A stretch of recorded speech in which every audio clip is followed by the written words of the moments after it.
Let us continue with our observations, whose aim is to enable us to understand the real nature of the human being and his task in the world from an ever-deepening perspective. You will recall that in one of the lectures given here this winter, I spoke of the 4 primary ways in which human disease can manifest, saying that we could only later come to discuss what we can call the real karmic causes of disease. Today we will consider, to some extent at least, this karmic causation of disease. On that previous occasion, describing the human being in terms of 4 aspects, physical body, ether body, astral body, and I, capital, we simultaneously offered a certain overview of diseases, such that each of these aspects of the human being comes to expression in particular organs and organ systems of the physical body itself. Thus, the I within the physical body, capital I, comes largely to expression in the blood, the astral body in the nervous system, and the ether body in all that we regard as the glandular system and what belongs to this. The physical body expresses itself, as physical body. We then presented the diseases that originate in the I as such, and which therefore come to outward physical manifestation as irregularities of blood functions. We indicated that conditions caused by astral body irregularities express themselves as irregularities of the nervous system, while causes originating in the ether body express themselves in the glandular system. Then we saw how diseases we must regard as originating in the physical body are caused primarily by external factors. In all this, though, we only considered disease in relation to everything that occurs in a single life, between birth and death.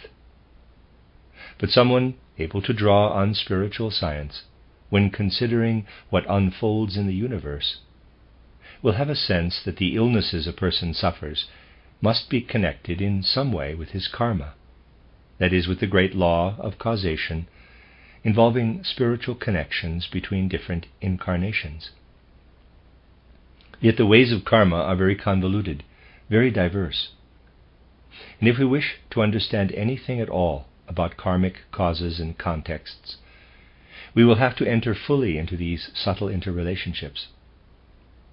Today we will discuss a little of what people initially find it most interesting to know, how diseases are connected with causes which a person himself initiated in former lives. But to do so, by way of introduction, we must first say a few words about the workings of karma within human biography. We will need to mention some things that most of you already know from other lectures, since it is important to remind ourselves very clearly how karmic causes become effects working over from one life into another. Here we must again recall in a few words what happens to us during the period following death. We know that on passing through the gate of death, the experiences we initially have are due to our being, for the first time, in a position we were not in during our lifetime. We have no physical body, but our I and astral body are still connected with the ether body. We have laid aside our physical body. During life, this only occurs in exceptional instances, as has often been mentioned. During life, in sleep, when we lay aside the physical body, the ether body is also laid aside with it. And so this connection of I, astral body, and ether body is only present for a while after death, and only for a few days. We have also spoken of the experiences during this time that follow immediately after death, describing how we feel ourselves becoming ever larger, as though growing beyond the spatial bounds we previously occupied, and encompassing all things. We spoke of how the image of our past life stands before us in a great panorama. Then a period follows, varying individually and taking a matter of days in our time reckoning, the laying aside of the second corpse, the ether body, which is then absorbed into the universal ether. The only exceptions to this are the instances we have referred to when discussing delicate, intimate questions of reincarnation, when the ether body is, in a sense, preserved for subsequent use. But an essence remains of this ether body as the fruit of what we experienced and underwent during our life. We live on after death in this life, governed by the coexistence of the I with the astral body, now without any connection to the physical body. The time follows, which we have become accustomed to calling Kamaloka in spiritual scientific literature, and have also often referred to as the period of growing beyond a connection with the physical body or with physical existence in general, of shedding the habit of it. We know that after passing through the gateway of death, our astral body initially still possesses all the powers that were present in it at the moment of death. We have only laid aside the physical body, the instrument of enjoyment and action. We no longer possess it, but do still have the astral body as the bearer of passions, drives, desires, and instincts. After death, out of habit, you might say, we still long for precisely the same things that we longed for during life. In life, of course, we satisfy our longings and desires through the instrument of the physical body. Without this instrument, after death, we lack all possibility of satisfying such things. We experience this as a kind of thirst for physical life until we have become accustomed to living only in the spiritual world as such, and possessing only what derives from the world of spirit. Until we have learned this, we sojourn in the period we refer to as that of weaning from our habits, the period of Kamaloka. In describing the very distinctive course of this process, we saw that human life runs backward during this time. This is extremely hard for someone new to spiritual science to understand. We pass backward through the Kamaloka period, which takes around a third of the length of our previous life. Let us assume that someone dies at the age of 40. He passes through all the events he experienced in life in reverse sequence. Thus he first experiences what happened when he was 39, followed by 38, 37, 36, and so on. He passes through his life backward to the moment of his birth.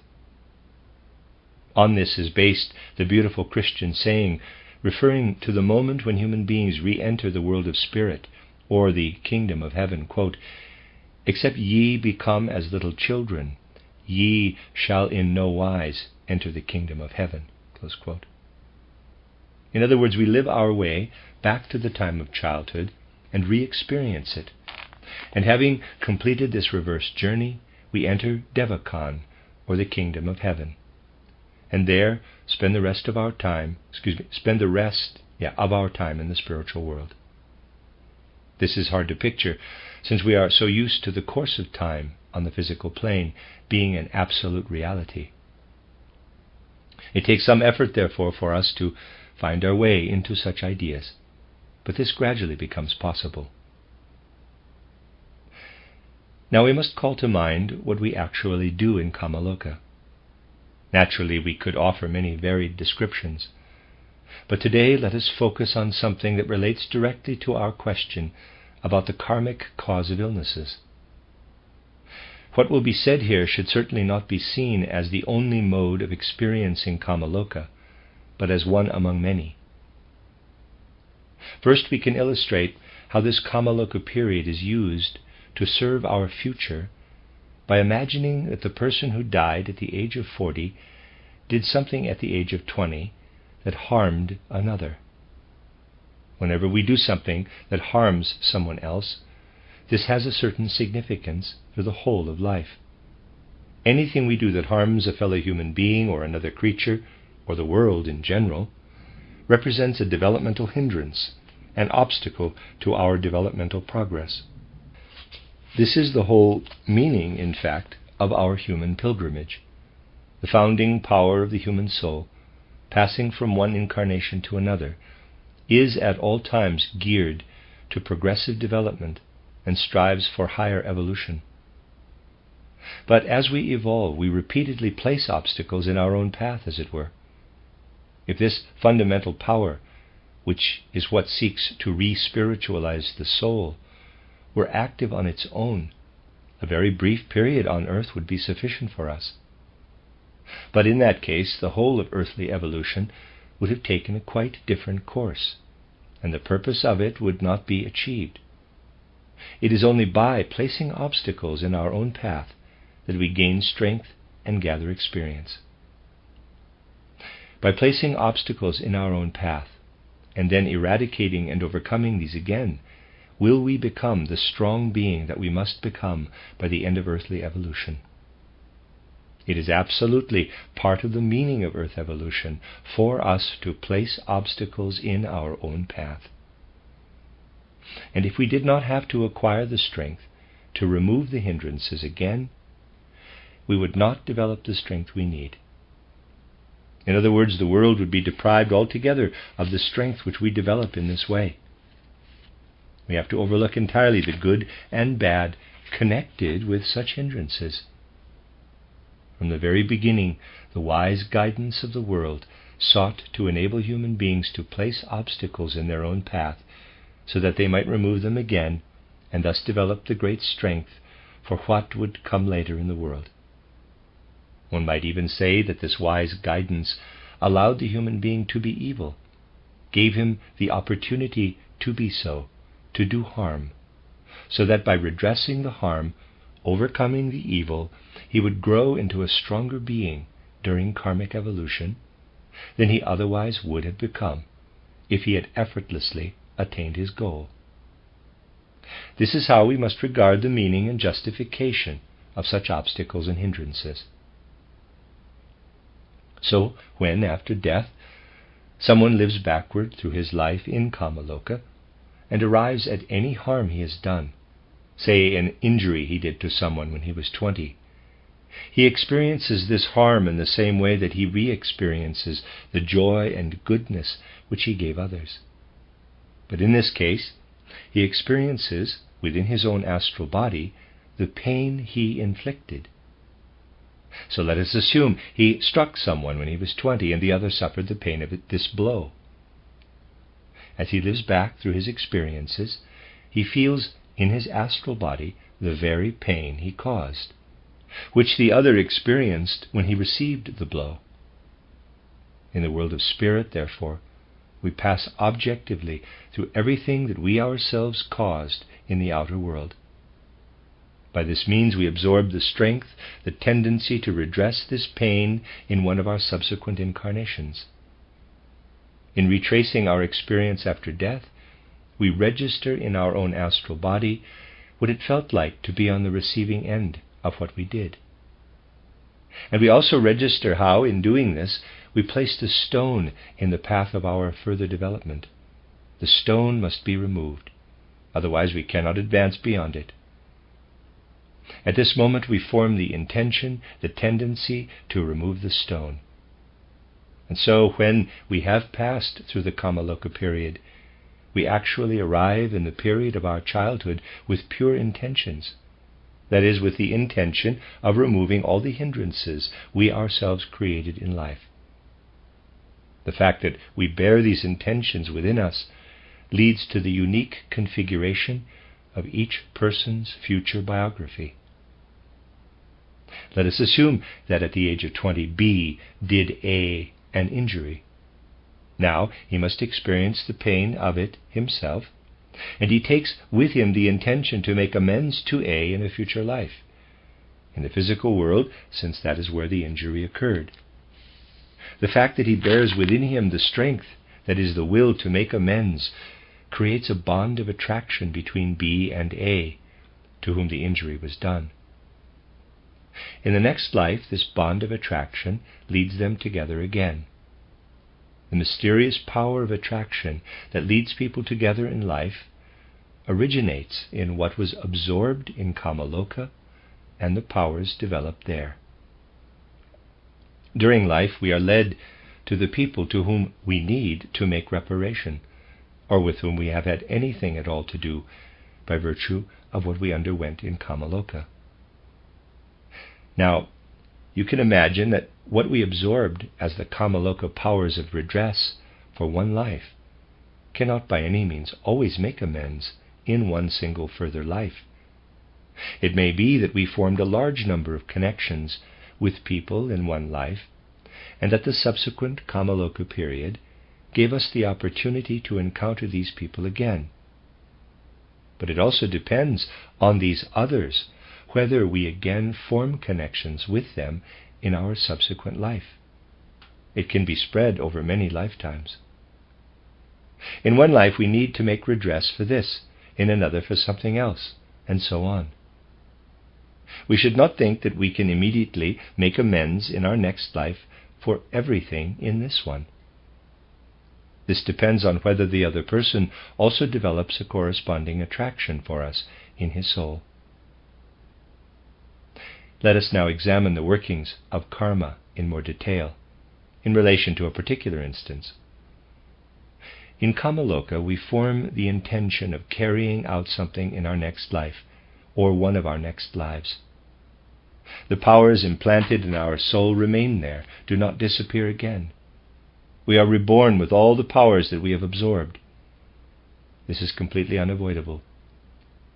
Now, in life, we are not just faced with things that must be done to make karmic redress, although what I am about to say can also relate to that. We have placed various kinds of obstacles in our path, have lived in a one-sided way, have failed to make proper use of our life, have pursued only one or another sort of enjoyment, one or another kind of work. In other words, we have let other opportunities that life offered pass us by, thus failing to develop other capacities. This too awakens karmic causation in us in Kamaloka. Thus we enter into our next life, are born aged not. I'm not sure quite what that means. Readers aside. Thus we enter into our next life, are born aged not. I suppose age 0. Now let us assume that we live to the age of 10, 20. In our soul lie all the Kamaloka powers we absorbed, and these emerge when they have grown ripe for life. At a certain period of our life, an inner need or urge will invariably arise to enact such an impulse. Let us assume that at age 20 an inner urge arises in us to perform a particular deed, because we absorbed this power in Kamaloka. Let's say with this, since it is the simplest example, an inner urge arises to make amends to someone. The person in question is there, the bond of attraction has led us to him. External factors certainly allow us to do this. But a hindrance can still exist. The redress might demand a deed of us that is beyond the capacities of our organism. Our constitution and organism is also dependent on the forces of heredity, and this always causes disharmony in every life. When we are born, we are, on the one hand, embedded in the forces of heredity. The physical body and ether body inherit the qualities that the genetic line can bequeath us. This legacy is, of course, not entirely devoid of all outward connection with our soul's karmic intentions. You see, as our soul descends from the world of spirit, it is drawn to the parents, to the family, where qualities are passed down that are most closely related to the soul's needs. But they are never fully commensurate with these needs. The body cannot match this. There is always a certain discrepancy between inherited forces and what the soul bears within it from its past life. And ultimately it is a question of whether the soul is strong enough to overcome all resistance present in the genetic line, and can elaborate the organism throughout life in such a way as to overcome what is not suited to it.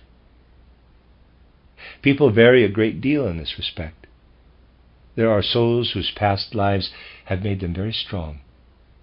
Such a soul must be born into the body best fitted for it, but not into a perfectly suitable body. The soul can be strong enough, more or less, to overcome everything that does not accord with it, but this may not always be the case. Let us examine this in detail, considering our brain in this respect. We inherit this instrument of our life of ideas and thinking from our ancestors as an external instrument. Its finer curvatures and convolutions have been shaped in a particular way in the line of descent.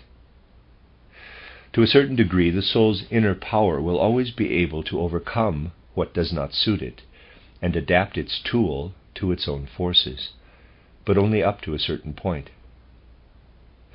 A stronger soul can do this more, a weaker soul less. And if prevailing circumstances even mean it is impossible for our soul forces to overcome the brain's resistant disposition and organization, then we cannot properly use this instrument.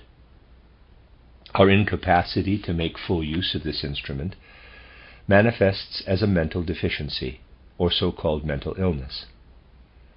When the powers of the soul are not strong enough to overcome certain traits of our organism, what we call a melancholic temperament can also develop. So, now, at the midpoint of incarnation, things are different at the beginning and end of life. We always have in us a certain discrepancy between the instrument and the soul forces, and this is invariably the secret cause of inner ambivalence and disharmony in human nature. Everything a person will often consider to be the cause of his dissatisfaction is usually only a mask. In truth, the causes lie elsewhere, as I have just suggested. And so we see how the soul, living on from incarnation to incarnation, interacts with what we receive through the line of heredity. Now, let us imagine that we have been reborn, and that at the age of 20 our soul feels the urge to make amends for some action or other. The person in question is also there, but our soul is incapable of overcoming the inner resistance in a way that could allow the deed to be performed. After all, we always have to set our powers in motion in order to perform any action. People usually do not notice that something is occurring within them, and do not initially need to notice. The following may certainly happen. A person lives in the world. In his soul, 20 years after his birth, lives the urge and drive to make amends in some way. The possibility of doing so exists, and external circumstances allow it. But inwardly he is incapable of using his organs in a way that would enable him to realize the action he should carry out. A person need not know anything of what has been said here, but he will become aware of its effect, which arises as some form of illness. And here we find the karmic connection between what happened in a former life and illness. Given this spiritual causation, the whole disease process will be such as to render the person capable of making amends, of strengthening him sufficiently to do so, whenever circumstances allow this again. Thus, at the age of 20, we may be unable to perform this or that restorative action, but the drive or urge is there, and the soul desires to do it. What does the soul do instead? It battles with its unyielding organ, taking up arms against it, and the result is that it lays waste to it, as it were, destroys it. The organ that ought really to be used to perform an outward deed is destroyed under the influence of these forces, and this leads in turn to a reaction process which we can now regard as a process of healing. The organ's powers must be invoked to rebuild the organ. This organ that has been laid waste, because it was not as it should have been to allow the person to undertake the work he needed to, is reconfigured through the illness in line with the soul's requirements in order to perform the deed in question. In some circumstances, it will be too late after the illness for the deed to be accomplished.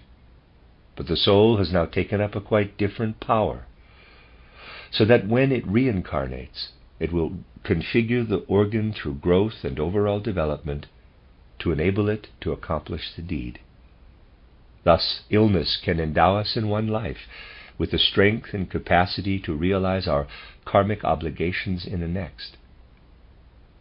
Here we have a mysterious connection between illness, which is basically a process that furthers upward evolution, a karmic connection between illness and this ascending evolution.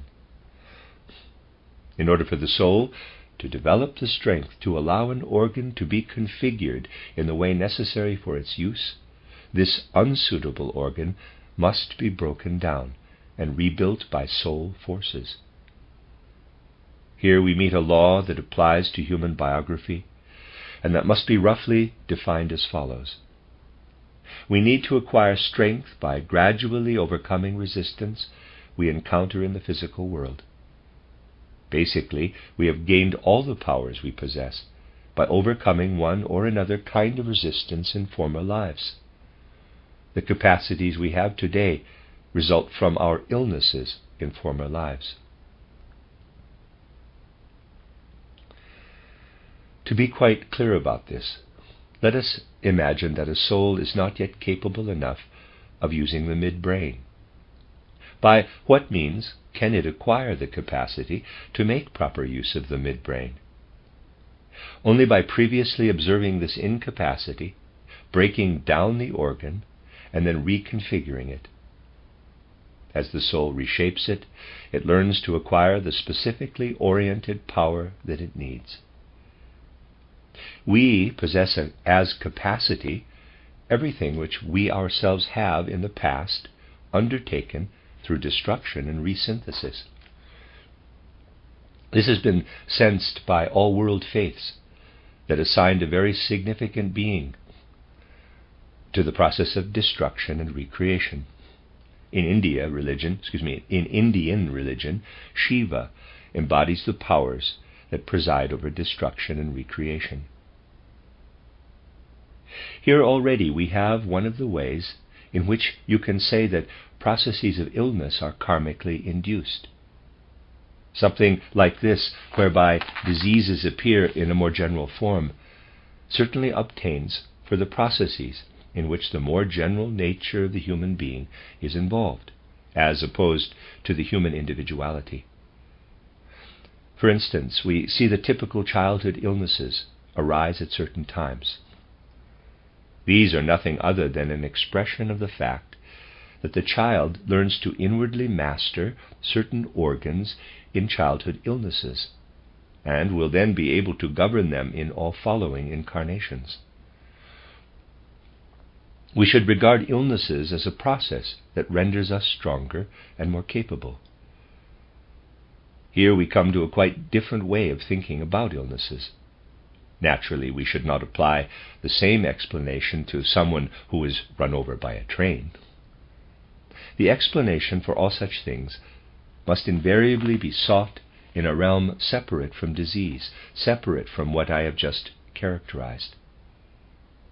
However, there is another instance of karmic causation of illness that is no less interesting, and that we can also only understand if we characterize life's circumstances in somewhat more detail. Imagine that you learn some kind of lesson in life. First, you have to learn it, since the most important acquirements in life are certainly first learned. The process of learning is an absolutely necessary one. But this is never the whole story, since learning itself is only the most external process.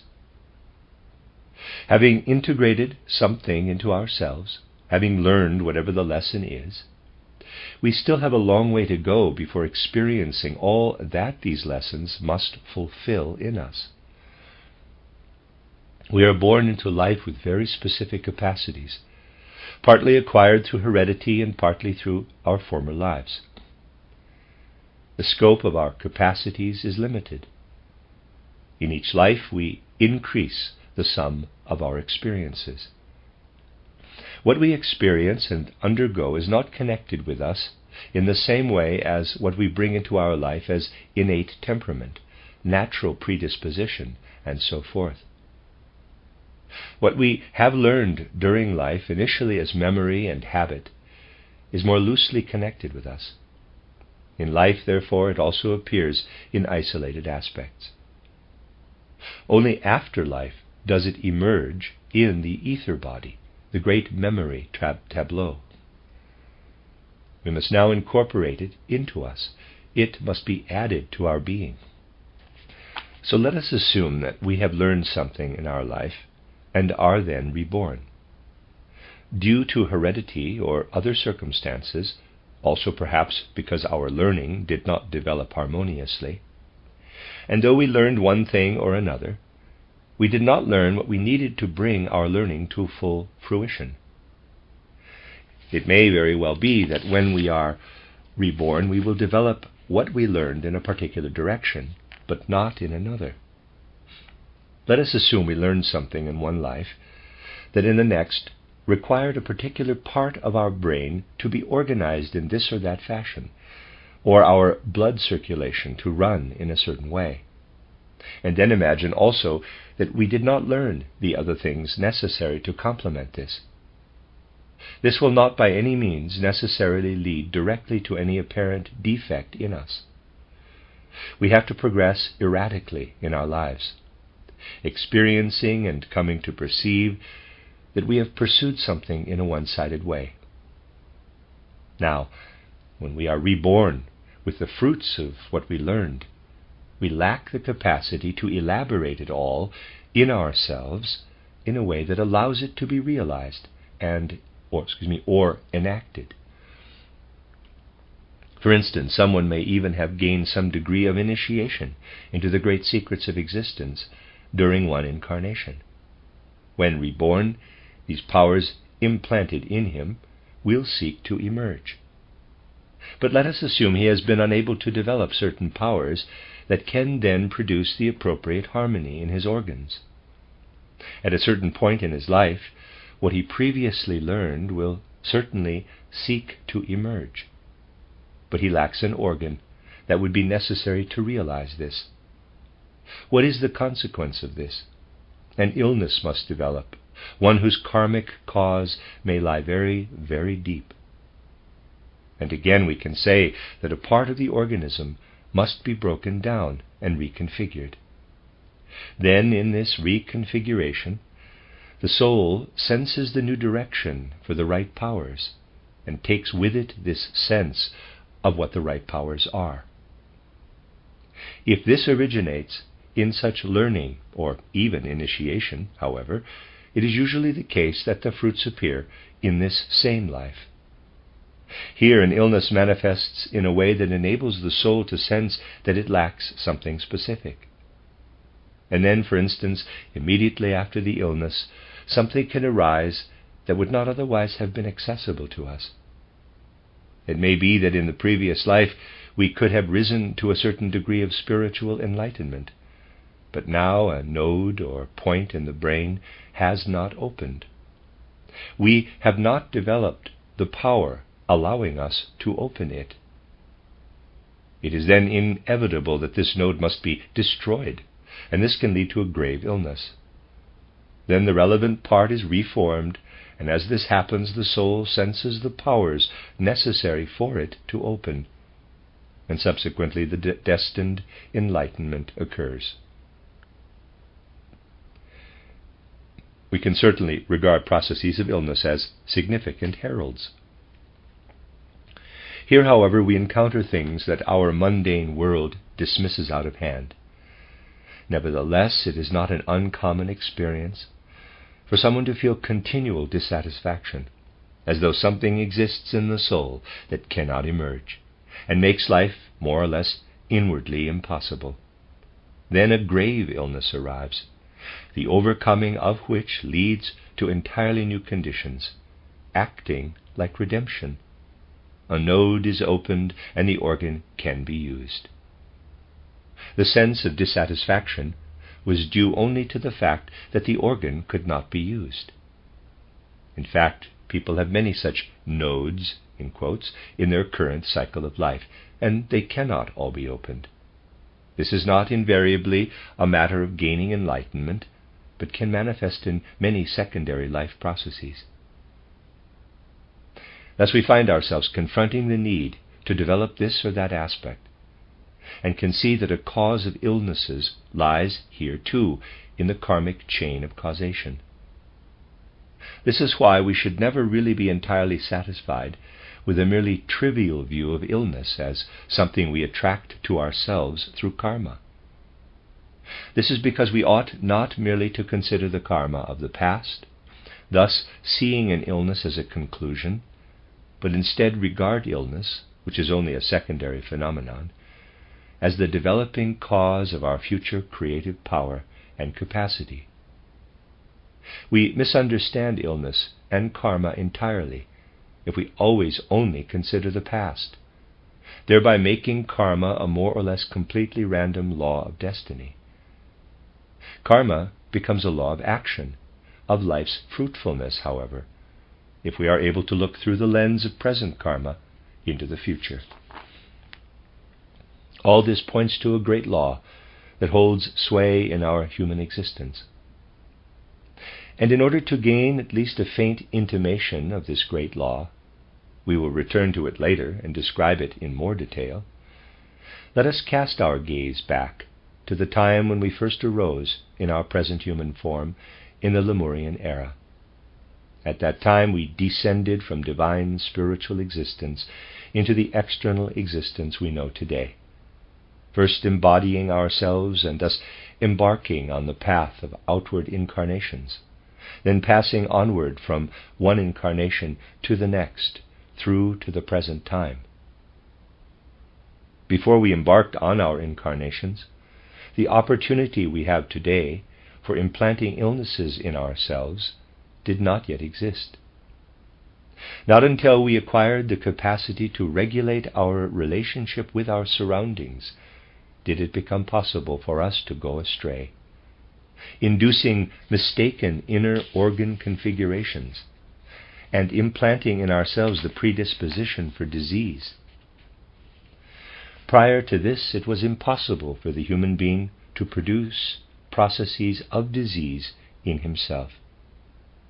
When everything was still subject to the sway of divine powers and forces, before our lives were in our own hands, no potential for illness has as yet existed. Then this potential for illness developed. Where will we best learn to discover the paths of healing, therefore?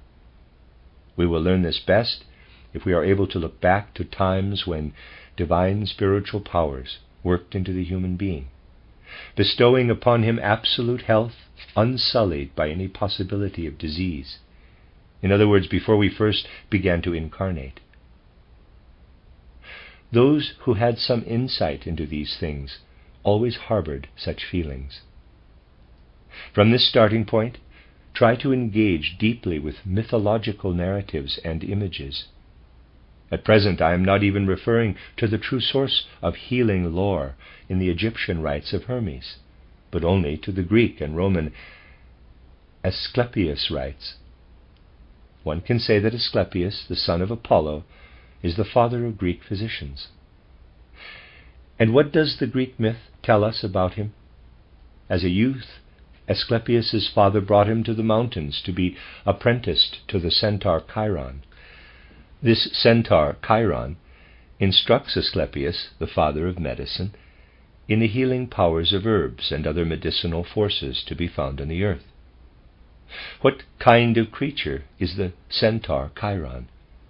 He is described as one who existed before Lemurian times, before humanity's descent to earth, a being who is half man, half animal.